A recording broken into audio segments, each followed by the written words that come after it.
Hello, everyone. We are back with Ricky. We missed him last week. That was my situation.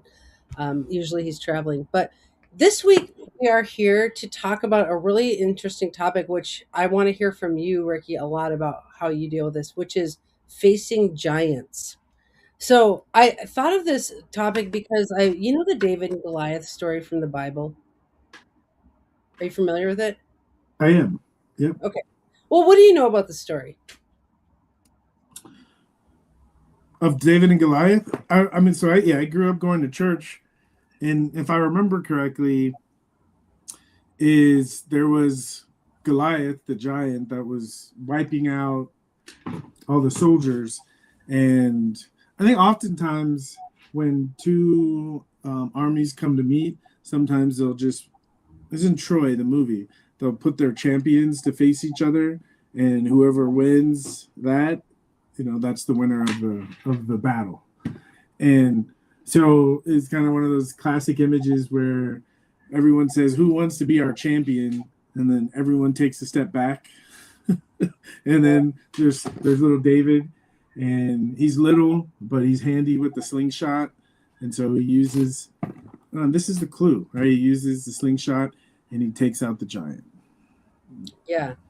Well, and so okay, I thought who better to ask about facing giants than Ricky because you in football literally face giants, but then Mhm. also you have are very spiritual. So I think we can look at it spiritually. But okay, so tell me about on the football field.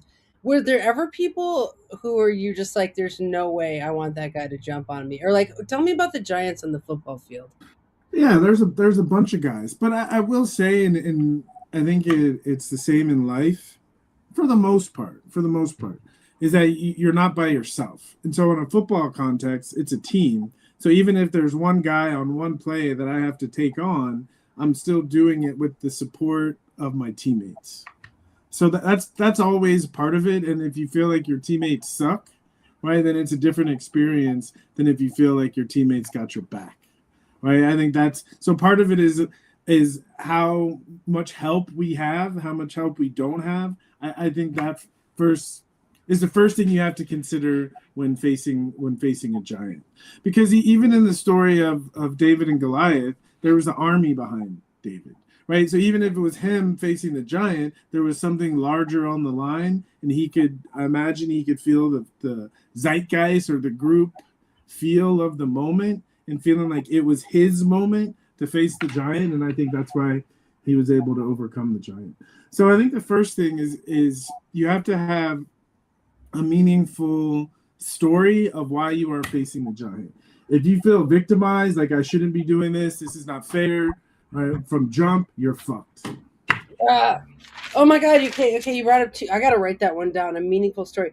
Okay, so I learned in recovery, which a lot of people start drinking and doing drugs in their older age. I think because of facing giants, and they're just like, "Oh my god, give me a drink. This is a giant." Like, and so what I learned in recovery is to never do anything alone, never face a problem alone. And that's when I started working with a team. Like, there's a team over at the Moyer Press, and we do everything as a team. We have production meetings every Monday. There's 7 of us, heads on every issue. And so you bring up a valuable lesson there is like you can face anything with a team. And I think there's this idea that we should be an island, like grow up and be an island, but no man is an island, right? Like, Well, so I think that's true 90% of the time. But there is 10%, we'll call these Saturn times, where I do think Saturn, part of the Saturn story is learning to do things on your own. But I think even in the larger context, learning to do things on your own so you have something to actually offer the group. Right? mm. Oh, interesting. I agree with that. Like the differentiation and maturation periods. Like, for example, the Saturn opposition when you're 14, kids often retreat from their parents, and the parents are like, why is the kid so distant? And we would say that the soul is literally rooting into its own, root, I guess. That's the Saturn. And it's finding its own way to grow because it has to, I like what you're saying, contribute to the team as well. I never thought of that. But, oh, so that's interesting. So sometimes we have to go it alone, and though in the optimal way, you want to work with a team. Hi, Jenna. So she's talking about I'm an island. So what if, let's say you had to face someone on the battlefield, on the football field, and they were a giant, and your team was not so savvy? What would you do there? Uh, I'd run. Run away? Huh? Oh, interesting. So there was never a point in football where you're like, I can't face it. I mean, I guess you would run. Okay, you would run away. You wouldn't run Well, at. that's what I'm saying. This is wrong. If you have a meaningful story, then go forward. If you don't have a meaningful story, it's not going to end well. To me, you have to start with that clarity first and foremost. To me, that's what a giant means. Hmm. So a meaningful story, like, so would that be for you in football a good reason for playing the game? Like your dad played the game and one day he passed away and you're like, Dad, I will take on our legacy or something like that would really make you want to face the giant. But if you're Well, like, I hate when I say football. when I say a meaningful story, the fact that someone, and it's not everyone, but just the fact that you're gotten to the point on a very high level that you're putting on pads and you're getting paid to go play football, the meaningful story is already this. It's a Mars story.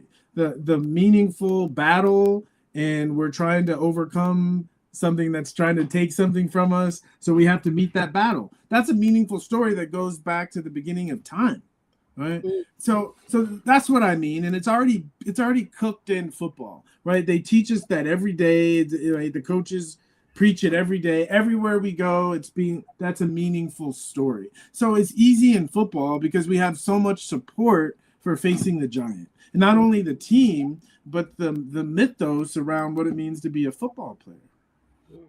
Interesting. And I do think that's one of the things about Mars is it teaches us that we have the bravery to face giants. I mean, if we didn't have Mars, we would just be like sitting there weeping and we wouldn't actually stand up. And people always wonder why they get in fights on Mars transits. And I'm like, because you all of a sudden had enough iron and bravery to face the giant. Like you. Giant, 100%. Yeah. That's what I'd say. A Mars transit, a Mars progression. Find a giant to go get.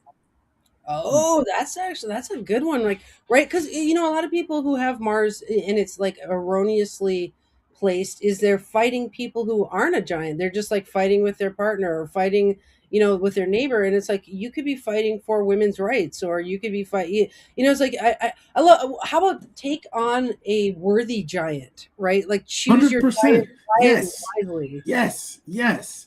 Yes. Yes. Yes. 100%. To me, that you'll get the most out of Mars if you take that advice. Point blank. Period. If you choose your giants, because you can say choose your battles wisely, but if you choose your giants wisely, right, those battles are going to pay big dividends. And we can see what happened to David after he slew Goliath. Well, we're still talking about him, and not for slaying Goliath, but what he did afterwards. Mm, yeah, yeah, interesting. If anyone, there are several people watching. If anyone here has anything to say about slaying giants or anything, please put it in the chat. We would love to hear from you. Okay, so what about? Okay, so okay, a personal question: Are there any giants that you're currently facing in your life? Not on the football field. I know that you don't. Yeah, I wake up and face a giant every day, and in a very general sense, it's ignorance, mine and other people's. Yeah. Mm, Um, but also, I feel like my larger mission is really getting astrology out into the world, and so a big giant is people's ignorance about astrology, and that's the one that I'm battling with every single day. Interesting, and I can see where that's giant because it's ubiquitous and all over the place. Ignorance, like any abstract concept, we could say. Um, Yeah, like, well, ignorance is the state of being ignorant. So you're actually fighting the state of people being ignorant, which is just everywhere, right? And I think, that's interesting. Facing the giant of skeptics is real when you're an astrologer. It's like you'll go on a radio show and you think, oh, good, I get to talk about astrology. And then the whole time you're facing this giant skeptical, attitude that's coming at you.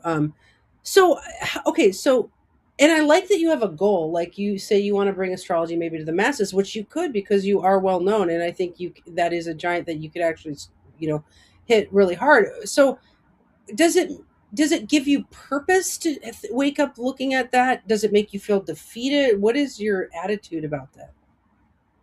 I think it's so deeply ingrained from my football training to have a giant to go after every day that it would the best thing I did after football was find the right giant. And it took me a while, but once I found it, because I have a lot of Mars in my chart, and so I have to have somewhere to put it.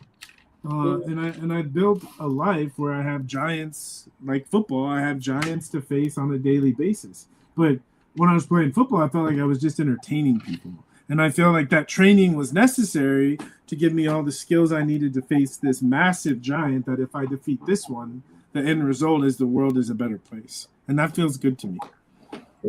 Yeah, so I like what you're saying here that a goal is kind of a worthy Goliath. Let's give ourselves some synonyms here for this word. It's like, okay, so let's say our Goliath is the goal of bringing astrology to the larger world. But it Um, has to be a giant, though. It has to have that energy of that feeling of when you're facing a giant. It has to evoke those same feelings. And if it matches that, then you found a giant. Meaning you got to be a little bit afraid and think of there's no logical way that I should be able to accomplish this. mhm. Yeah, I think goals are really worthy things to face, like in this way, like a Goliath, like a goal like that. Like I have a Goliath a goal, which is to be the keynote speaker at Norwalk one day. Like my goal isn't just to speak in a room there; it's to be the keynote and bring teleology to everyone at that conference, right?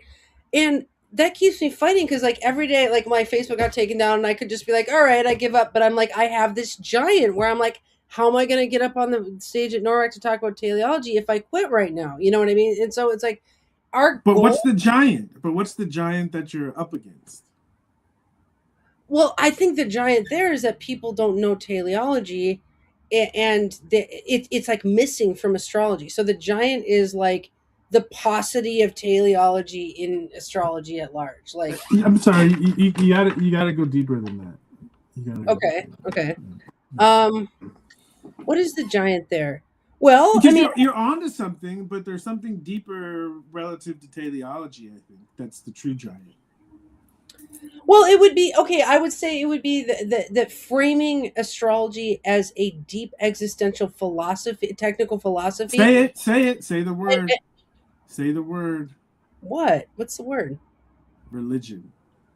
It is not a red. No, I'm talking. That's not the giant I'm slaying. That's the giant you're slaying. Well, I'm saying you're using fancy different words that are avoiding the point, and I think that's a manifestation of the giant. Hmm. And I don't mean religious in the way that most people think of the negative things of religion. I think of it more in a deeper sense. And I know your background, and I hear what you're saying. And I Hmm. think your definition, if you really took out the crap around the word and you looked with a microscope at what you were saying, my guess it would be to someone who didn't know the difference. They would say, "Hey, I think you're talking about this thing right here." Interesting. Well, yeah. I mean, I guess to me that's kind of like semantics, but I do think, Okay, let's talk about giants. Not to change the subject, but talk about giants that we don't consent to, because I feel like you and I are consenting to these goals. Like you and I could give up these goals, but we're kind of consenting to face this I don't giant. think we could. I don't think we could. We couldn't. Technically, we could, but we couldn't. We would suffer too much for giving that up. That's true. I mean, if something is your life path and purpose, I guess you will suffer if you don't look at it. I mean, okay, what about a giant that you face? Like, okay, like my daughter just got her wisdom teeth out, and this was a giant for her because, like, she had to, like, get all cut up and all this kind of stuff. And it's like, facing that, what about these non consensual situations we have to walk through? Like, when your wife was about to give birth, was that a giant for you? No. When you say non-consensual, I need more clarification. I need more clarification on that. But my sense is this is what I was speaking to when I said a meaningful story. Because once you have a meaningful story, something can't be non-consensual. Interesting. Huh. At least the way I'm thinking about a meaningful story. Okay, well, what would be a meaningful story about getting your wisdom teeth out? It's an opportunity to develop courage and toughness. Oh, nice. I like that. I like that. Okay. Okay. So, I think a lot of it's like not what we face, but it's the language around which we face it, right? Like the meaningful story aspect to it is because one of the points I was going to bring, I have a bunch of points that we can talk to if we run out of things to talk about, but one of them is, um, you know, tangible things are conquered with intangibles, like how you think about it, right? Or the story you build around it, or so I think that's kind of what you're speaking to is it doesn't okay, if we get our teeth out and we're like, life sucks, and if there was a god, I wouldn't have to get this surgery and like all this kind of stuff, like that's no way to face it, you know what I mean? But creating a narrative around it that's positive, I think, and that's kind of where I was been going as a mom of like, these are all the good things coming out of this situation, um so I really like that. Because I think about, and I have this story. My South Node is in Aries, and my ruler Mars is in Aries. So facing giants is like it's in me. So I was built. That's what I was built to do. Face giants. So I feel like I can speak to this at an expert level. And when I got my wisdom teeth out, it was something that I looked forward to. It was Really it's because it's easy in the football world to appreciate a rite of passage, something you go through that makes you feel more established and have more confidence in your ability that you can overcome things. interesting. I had that feeling, because I can feel auras, and I could feel her aura being excited about the surgery. Like, and I think that's what it was of like, I get to face this thing and see what it's like and see how I do and like not be a wimp and like, so that's really interesting. And I felt that way when I gave birth. I gave birth without meds, and Wow. and I did it, and I was like, in some ways, I don't know that I was excited, but I do know on the other side of it is just like I did that. And I rocked it too. Like my water broke and I went out to the club afterwards and I was like, I'm gonna rock this labor out where the music is. Like I was just nuts, honestly. But that's the story that I get to have, that I did face that Goliath situation with my head up and and with God. So I like that. So good. Yeah. So good. And to me, the timing of this conversation is so fitting with Neptune and Saturn being at the beginning of Aries. Because, for me, Neptune and this Pisces season, I've been so tuned into Neptune. It's interesting. But two main things I notice with Neptune is, and they're related. One is our delusions, how we imagine things should be, and the other are our visions. And again, they're very related to each other, but our vision is the lack of clarity of our vision comes from the delusion. And so I think one of the first things that comes to the surface when Neptune is active are our delusions.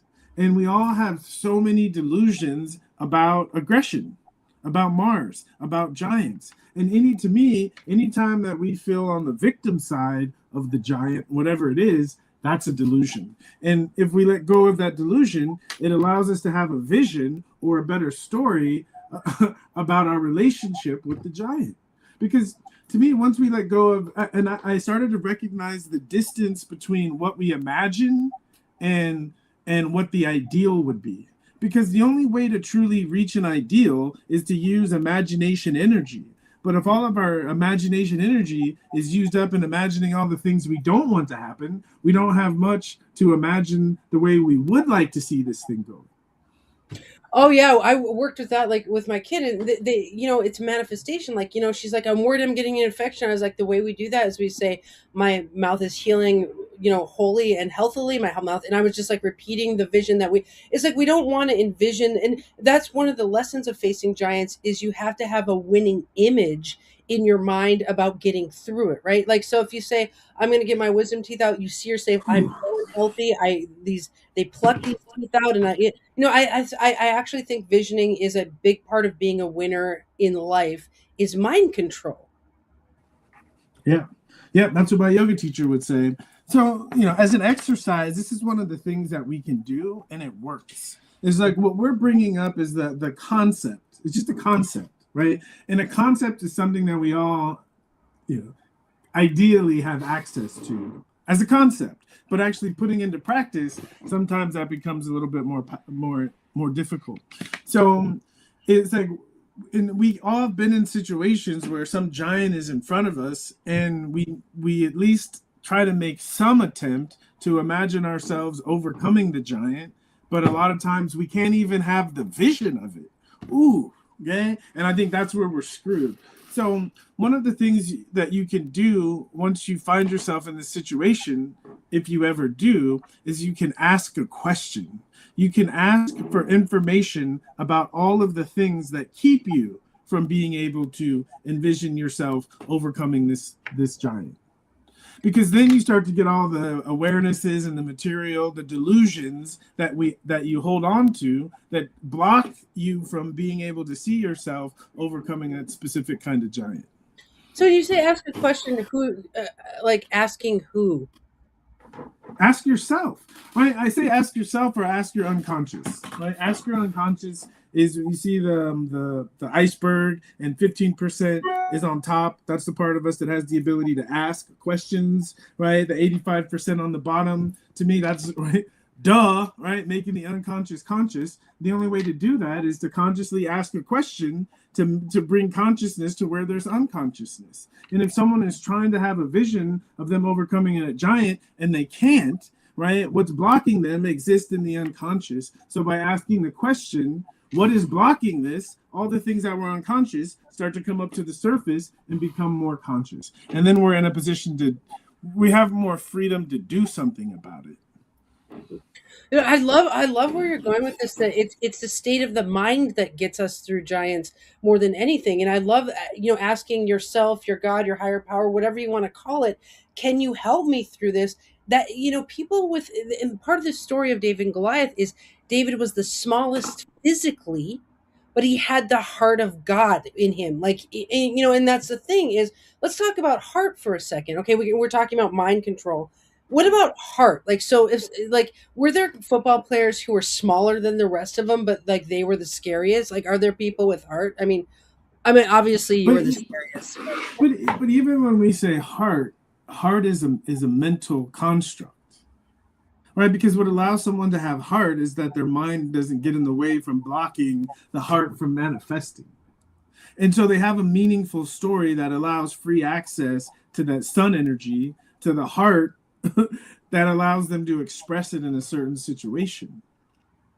Because right, all of these things are inside of us, and if a situation has come up, it means we have the ability to meet it in some form of fashion, even if meeting it means I'm not ready for this, let me get out of here while I still can. Right? That's a successful meeting of a situation that you're not ready for. Unsuccessful meeting of a situation that you're not ready for is you're like, fuck it, I'll just see what happens. Mm-hmm.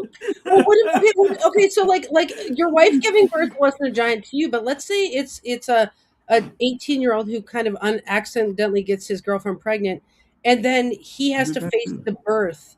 Um, is that's something he really run from? Well, he doesn't have to face the birth, the woman does. Well, come on. Seriously, right? If I'm a guy, I can go to the bar, have a drink. I can go on a boat, get as high as I can do whatever the fuck I want. I don't have to sit there and have a baby come out of me, right? So I'm just talking about the reality of it. Is no, right? The giant when a baby is coming is that baby trying to get through that little hole. Okay, that's that's that's the giant in the room. Okay, I can help, maybe. No, there's a giant elephant in the room, which is that Ricky was at the bar drinking during all six. Oh my god. But okay, well, okay, let's take it then a step further. What if but I will say though, but there is a point here. Is we're talking about individuals facing giants, and we talked about we're all social beings. So part of it is right. How do you be with someone who's facing a giant? Ooh, that's a really good question. Okay, so I'll tell you something about my daughter going through this wisdom teeth thing. So, I do you know about the groan prayer, Ricky? Mm-mm.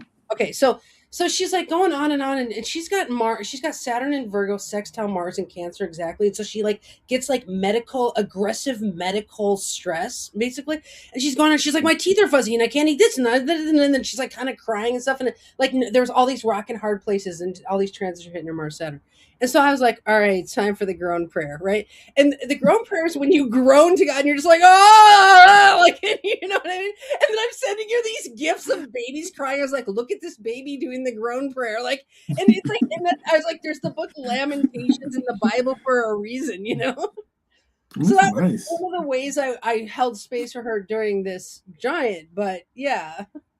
Well, now that you say it, I mean, to me, when someone that you really care about is facing a giant, very often you're facing a giant and caring about someone who's facing a giant. And I think especially when it's our kids, how we face the giant of the kid facing a giant, right, is conveying to them information about how to face the giant that they're facing. That's such a good topic. It's like it takes a lot of heart to be with somebody who's facing a giant. I mean, and it's like, and so much of it is like I think we could talk for hours about how you do this well, right? But I think one of the things I've learned is in because I can kind of like as I feel people's auras as they're facing giants. It's like if you baby them too much, that kills their aura. If you neglect them too much, that kills their aura. It's kind of like you got to hit this right note of like supporting them and then knowing they can do it, and like Mm.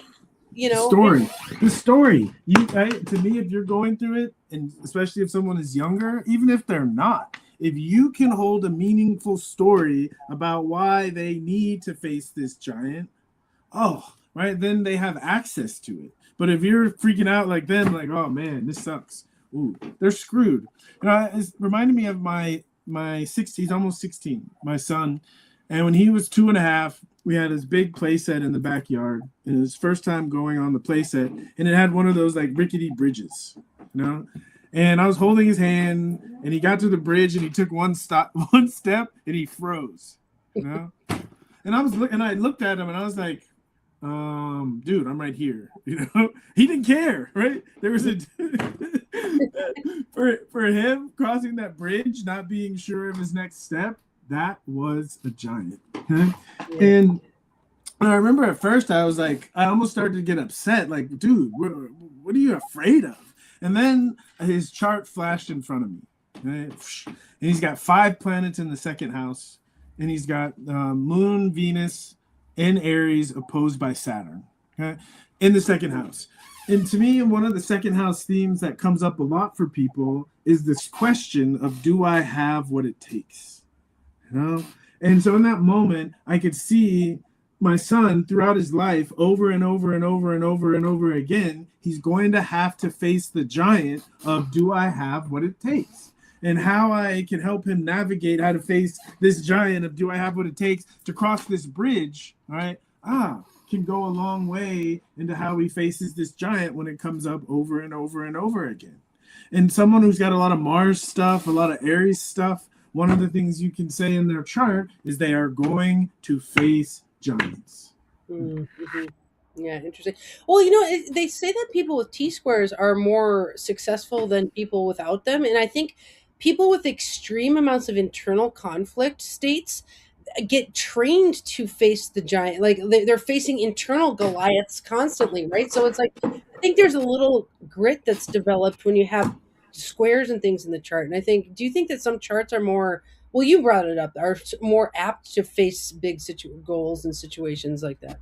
Yeah, but I also want to point out, I think it's true that you'll see more T squares and these hard aspects in successful people, but I think you'll probably see more in people who commit suicide too. You know? Oh yeah. It's this idea of, again, if you face the giant when you're not in the mood or you're not ready or you don't have a meaningful story, right? Bye. Checking out. Nice knowing you. It's nice knowing you. Yeah. Oh, by the way, there's tons of people in the chat. The chat is blowing up. There's someone named YouTube Police 29. So obviously the FBI has followed us over here. So that's good. Hi, hello. How's it going? Um. Anyway. Hi Debbie. Hi Jenna. Hi Kimber. Hello everyone. Thanks for being here. Okay. So Ricky, I want to talk about this. Eagles fly into the storm. Have you ever heard of that? Mm-mm. Okay. No. So like, okay, what about the idea that you should just fly right into it? Like, if you're facing a giant, like, okay, I have a giant, which is I'm back to the teeth giants. I just went to the dentist today. I have to get a root canal and three crowns. Okay. So I have this giant dental thing I'm about to do, right? So, like, do you think? And I was like, put them all in the book. So, like, do you want to space it out? And I was like, just get them done. I'm like, eagle flies in the storm, like the Scorpio flies into it. Like, so what do you think about just flying into the storm? Okay, I think the most important thing is being aware of your attitude. It's you got to be, because if you're ready for the storm, fly into it. If you're not ready for it, don't. You Mhm. know, postpone it, put it off until you are ready for it. Because one of the things about watching astrology, especially watching Mars, there's not much time where Mars is doing nothing in the chart. Transiting Mars is usually activating something. So if you have the awareness, the sensitivity, you don't necessarily need astrology. But if you have the sensitivity of the feel, I'm ready for this, go, right? Because you're not always going to be ready. And it comes back to a meaningful story. And if you have astrology and you see a Mars, especially evolutionary astrology, and you see a Mars transit, right, built into the system is a meaningful story about Mars, built in. Well, and I so think that you're onto something very astute there, right? With timing is everything, and with astrologers, we are timing professional. That's what we do. Is we work with Kairos time. It's a Greek word for it. Is like the season for all things. Is it a season for you to face a giant? If so, like I actually could have gotten these crowns done like last year, and I was like, it's not time yet. And but now I'm like, Saturn's hitting my a square in mine. I'm like, let's go Saturn. Let's just reconstruct this thing. So it's like I think, and also like we were talking about, Mars transits give you the bravery to face things. So I think it's not always one of the lessons you're kind of giving us today is it's not always time for this kind of thing, you know Exactly. Exactly. Yes. And sometimes. Oh, go ahead. I would say, so a lot of us, we live so much in our heads that we might be, and this is Saturn lesson. Saturn is about time. This is the right time, but it's also about reality. And so sometimes we have an idea in our head. Why am I with this person? But it doesn't necessarily mean it's time to leave. You're recognizing that it seems like the season is going to come in the next couple of months or years for this to end, but right now is not the time. And so being able to separate what we have the ability to be aware of and when it's actually time for that thing to manifest, right? Saturn rules farmers. The farmer knows when he plants a seed, right, that it's not time to harvest, but he has the idea of, I'm planting the seed because I know it will be time to harvest in the future. So I think this is why understanding what's coming up for you in your consciousness and thinking about when is it going to be time for that thing to show up. Ah, that's what I love about this art. Interesting. Interesting. I love this. Now there's going to be times where we get to be in control of when we face a giant. Like with the teeth thing, I got to kind of choose. Now, if I started to get a toothache and it pushed itself up the queue, right? Like sometimes we have to face a giant just because we have to walk through it. And I think that's where walking into the storm with these like the mind control and like creating a meaningful story around it, like you're saying, like it's like there's a lot of ways that we can walk through these hard things in life without drugs and alcohol that are extremely it can be done, and it has a lot to do with these intangibles of like, how are you thinking, how are you feeling, are you asking your subconscious enough questions to help you get through. What about the idea that we're more creative in conflict states? What do you think about that? Hell yeah, we are. Because the nature of Mars, or the fight or flight response, is we get immediate access to things that we don't normally have immediate access to. So we can do more things because we need the energy to meet the situation. And it's interesting to see how much innovation comes out of war. Right? If someone ever went on, ChatGPT and just ask, what are some of the innovations that come directly out of war, you'd be blown away.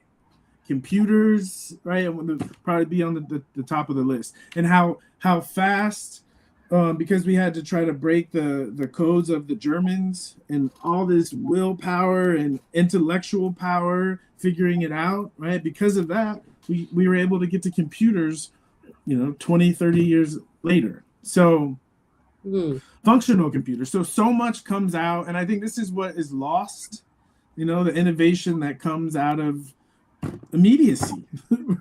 Wow. That's fascinating.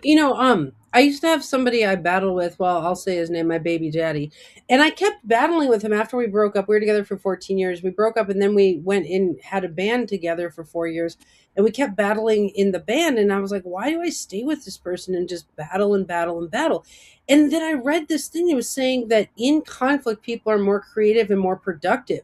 And with him, we got more songs written than me and any other bandmate. We got more. We were just like gnashing our teeth to make things happen, and including making a child. Like we actually made that happen, and all this kind of stuff. So it's like people who are averse to conflict, in some ways, are averse to creativity or averse to.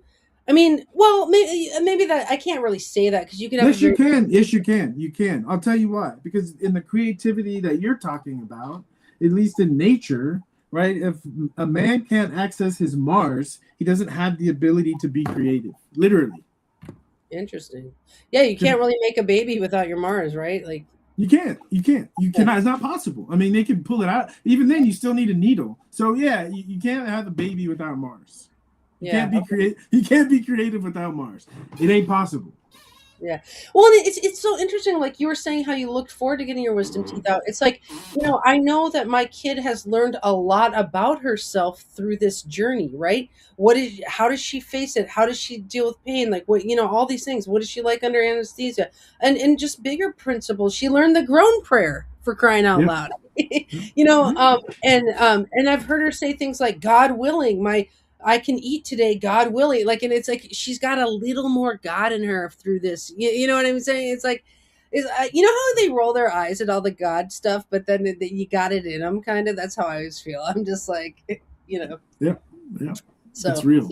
Yeah. There is YouTube police did follow football when you were playing. Just so you know, he's here policing. He's not policing you, but he's watching you. What do you say about taking it step by step? That's a thing that they say that you're supposed to do with like a big thing. Like basically, let's say your goal of getting astrology out to all the ignorant people. So do you think taking it step by step is a thing? I guess, what's the alternative? That's true. Just right. Yeah. Well, I honestly, I think that what that statement means is be realistic, because the reality of it is the only way you're going to get somewhere is step by step, and anything beyond that is something you have to make up, or is a response to fear that you can't really do it. So I think it's more. I think it's more of a grounding. It's more of a grounding statement. Mm-hmm.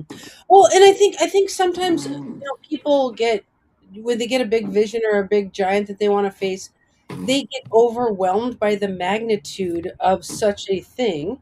And if you take it step by step, right, then it's into digestible chunks, and then and then I think it feels too soft. It feels too soft for me. I mean, I get it, but I find in the self-help world, there's so many like techniques, right? Do this and do this and do this. But for me, all of those are to manage negative things. They're not really creative. It's right. How do you do something so your negative thinking or this doesn't get in your way? That makes me sick to my stomach, because it's so not creative. I don't think we were put on this earth to not do anything. And I think because not doing something requires effort. If our effort is moving into what we're here to do, then that not doing something, it doesn't even come into the equation.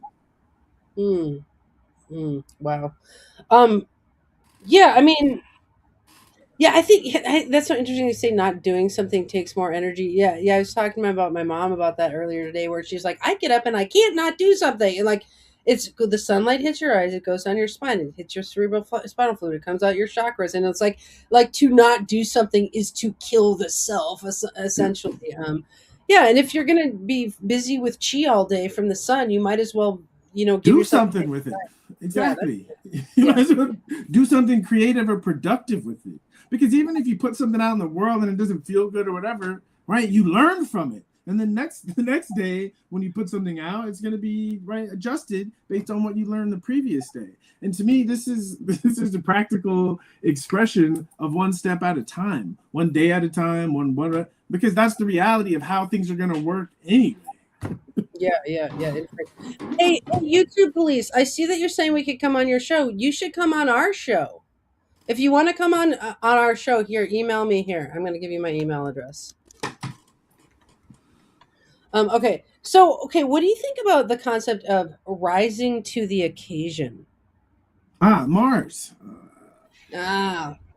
Hmm. Mars. That's it. But I mean, honestly, I, I mean, I don't want to degrade the conversation, but it's. I think that's where that statement comes from. Is if there's time, because in nature, procreation is considered an emergency. I saw a documentary on snow leopards, and they have these vast ranges and they're solitary animals. So when it's time to procreate, they start roaring, and then they eventually find each other. And in the scene, two found each other, and you couldn't tell, are they gonna fight or like what's going on, and they like went around each other, and then the woman like got down, and the male came behind her, and they kind of roared at each other, and then they ran away, you know and if he couldn't rise to the occasion, right, then Hmm. in that chance meeting, then they don't have the ability to pass on their genes, and they can't keep living. So right, that every moment calls for something. And I think rising to the occasion is, can you access that part of yourself that the moment calls for, and call it to the stage, right? Allow it to express itself. It's really interesting. Yeah, like okay, so I was reading something that said that we all have all these different parts of us, and what is actually a good idea is to bring out certain parts of you in certain contexts where those like I have a martial part of myself, right? If you started fighting with me today, I would bring out my martial Mars square son and I'd be like, let's go. Like I would rise to the occasion and bring out my Mars, right? Now you and I are just chit chat, and we're chit chatting about deep subjects, but it's like it would be out of context for me to do that right now, right? But let's say I have to face a giant, like someone starts telling me that astrology is not real on a radio show. Like I will fiercely defend astrology, like in that moment, right? So it's like I think it's actually natural to bring out, and it's like dialing in the EQ of yourself during different. I don't know, like I think I see what you're saying there is like if you face a giant, it allows you to bring out a part of yourself that normally would seem over expressed. It actually allows you. It's like okay, sorry to talk so long, but I will say, let's say you give yourself a ball, like you and your wife are like, let's go to a ball. Then you can put on a princess dress and a top hat and you can go to a ball. But if you dress that way to go to the grocery store, people will be like, "What are you doing?" You know what I mean? It's like when you rise to a giant, it gives you a place to like express the hugeness in you, basically. Yeah, but I agree with you, and you just said fiercely defend astrology, and I'm going to come back to this idea of I'm still not satisfied with you identifying the giant that you are actually facing. Oh, okay. All right. Well, lead me into a better way of thinking about it. So, right, is that when you think of what you are fiercely defending, what is the giant that you are fighting? People who can't tell time. People who can't read the 10-handed clock. I don't know. And so, what keeps them? Right, we're getting closer. What keeps them? What keeps them from being able to read the clock?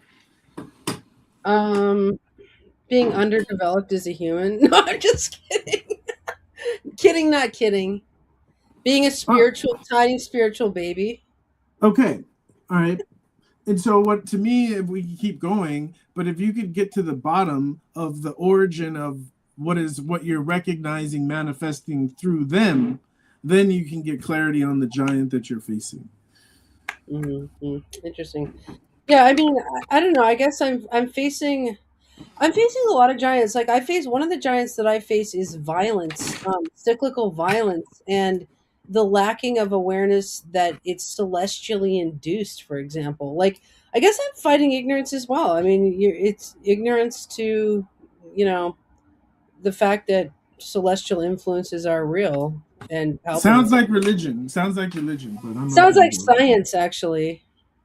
Okay, if you played back what you just said to a random panel of 20 people and we said, does this sound more like religion or does this sound more like science? And not that they're experts, I'm just making a point. My guess is most of them would say that sounds like religion. Uh, So okay. I think to a certain extent, and I'm maybe going out on a limb here, but I think part of the giant that we're all facing is the past. Wow. Why is the past a giant? It's massive. Yeah. Well, especially if you've done some real things in your past that people are mad at you about. But I mean, yes, part of the giant is our own personal past, but the giant that gave birth to our own personal past is the past of humanity, what's been handed down to us, the status quo, the way things have always been done. And I Mm. think, especially in the age of Aquarius, that's the giant that we're. And even if we think about, if we go back to the one of the origins of the word giant, at least in mythology, the Titans, Saturn, fighting and cutting off the castrating Uranos, the sky god, right? And so I think the giant that we're all up against is the past, the old way of doing things, and also specifically in this case, when I'm bringing up the religious giant, it's what happened in the age of Pisces. So I just started listening to this book called Ancient Christianities, and it's been a year or two, but I've always had this sense of we're in the beginning of the age of Aquarius, and I believe that by the time we get to the end of the age of Aquarius, that astrology will become and I put it in quotation marks, the religion of the age, the same way that the monotheistic religions were the religion of the Piscean age.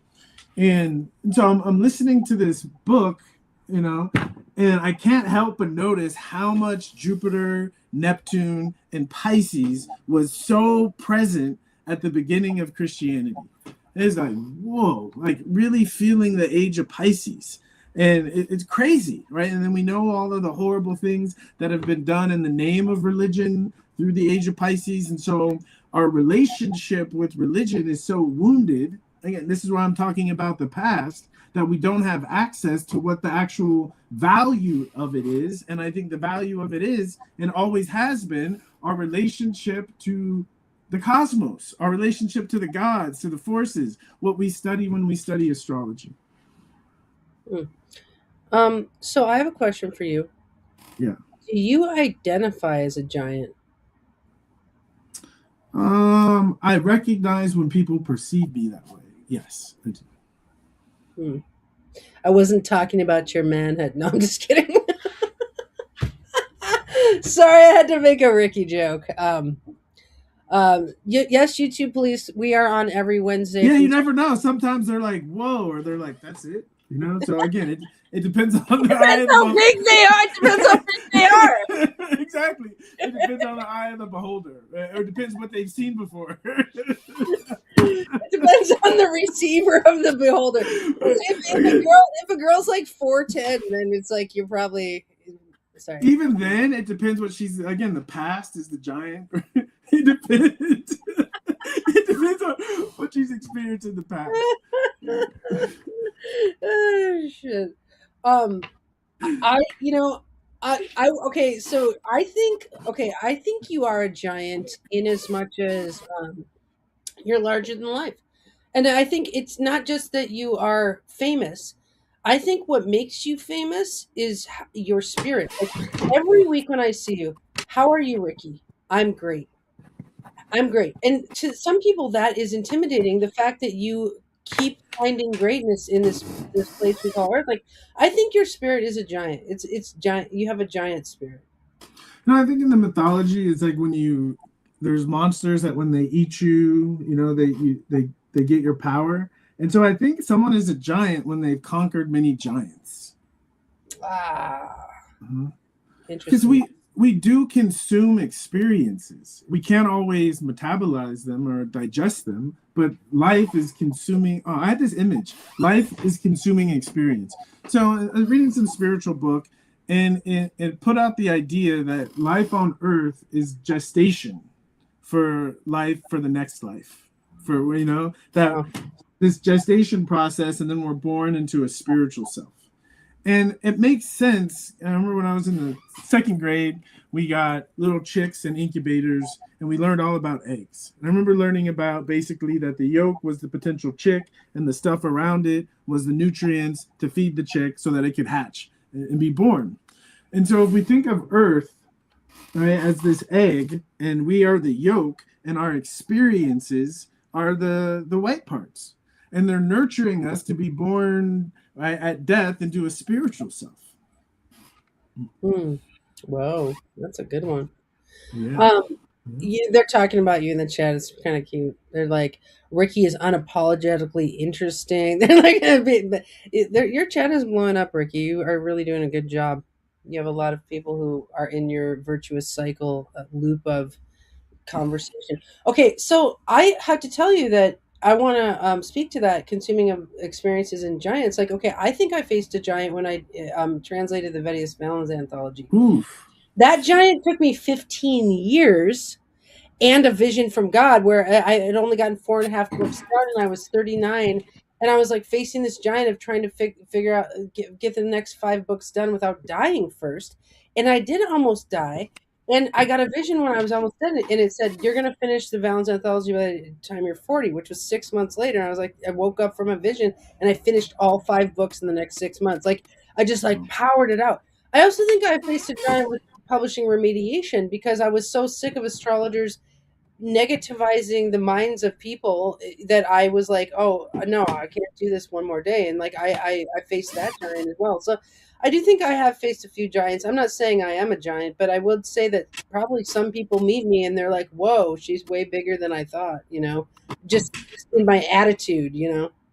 Well, I mean, people think of face, as like I'm going against, and in astrology, that's the seventh house, and it's also the house of partnership. So I think the only way you can be in a relationship with a giant is if you have the willingness to face a giant. You know? Ooh, Yeah. it's Mars in seven. Wait, YouTube Police is asking if it's a Ricky Williams show. Why does it say my name? It would have more folks if the name or the handle of his channel. I actually agree with you. Like if Ricky wants to do this show on his channel, I would happily do that. I just happen to be the one who makes the thumbnails and invites the crowd. So I don't know. I don't know what you think. That was a side note to what we're doing. Well, I guess to me, like, there's a certain assumption made there, but it's fun. It's fun. Yeah, Oh, whatever. yeah, whatever. We Basically, can thank figure you, the thank show you. however Ricky wants. YouTube Police. That's what I'm saying. If it's my show, I don't care. Honestly, I don't care who's watching, because Yeah. I've resigned to the fact that what I'm saying, if it makes sense to you and it's useful, great, Yeah. that's wonderful. But I feel like more I'm talking for people in the future, because You know, most people when I talk, they just sit there. Ricky has faced the giant of being famous already, and now he's just facing the giant of having a good conversation every Wednesday. Yeah. I think we're actually probably just friends talking. Well, but I honestly think when you put thoughts and words out into the world, everyone has access to them. They don't have to be sitting here listening to them. And I think sometimes it gets in more easily when you're not listening to someone. Because when you listen to someone, your conscious mind can come up and tell you all the reasons that it doesn't make sense or they're right or they're wrong. But when it's just floating in the air and you happen to have a thought that's in the vicinity and that thought comes to it and you think that, oh, that's an interesting idea, it actually gets in more easily. So I'm not attached to people being here listening because I'm not like whatever, but my belief system the fact that we're having this conversation, right, it gets out there.